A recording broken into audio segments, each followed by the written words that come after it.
കേന്ദ്ര സർക്കാരിന്റെ അതിവേഗ റെയിൽ പദ്ധതിയുമായി മെട്രോമാൻ ഇ ശ്രീധരൻ മുന്നോട്ട്. ജനങ്ങളുമായി സംവദിക്കാൻ അടുത്ത മാസം 15 മുതൽ യോഗം ചേരും. അതേസമയം ഇ ശ്രീധരൻ മുന്നോട്ട് വയ്ക്കുന്ന അതിവേഗ പാതയോട് മുഖം തിരിഞ്ഞു നിൽക്കുകയാണ് സംസ്ഥാന സർക്കാരും CPIM-ഉം.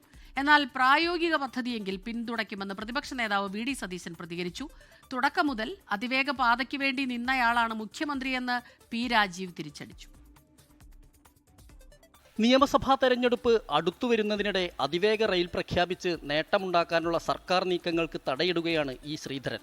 റാപ്പിഡ് റീജിയണൽ ട്രാൻസിറ്റ് സിസ്റ്റം കേരളത്തിൽ പ്രായോഗികമല്ലെന്ന് വ്യക്തമാക്കിയതോടെ സർക്കാരും CPIM-ഉം മെട്രോമാനെതിരെ തിരിഞ്ഞു.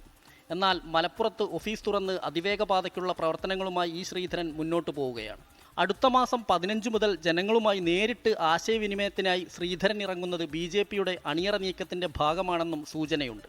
കേന്ദ്ര സർക്കാരിൽ നിന്നുള്ള ഉറപ്പ് ലഭിക്കാതെ ഇ ശ്രീധരൻ അതിവേഗ റെയിലിനായി രംഗത്തിറങ്ങുമോ എന്നതിൽ സംശയമുയരുന്നുണ്ട്. നാളത്തെ കേന്ദ്ര ബജറ്റിൽ അതിവേഗ റെയിൽ പ്രഖ്യാപനമുണ്ടാകുമെന്നാണ് പ്രതീക്ഷ. അതേസമയം ജനങ്ങളെ ബാധിക്കാത്ത തരത്തിലുള്ള പദ്ധതിയോട് എതിർപ്പില്ലെന്ന് പ്രതിപക്ഷ നേതാവ് വ്യക്തമാക്കി.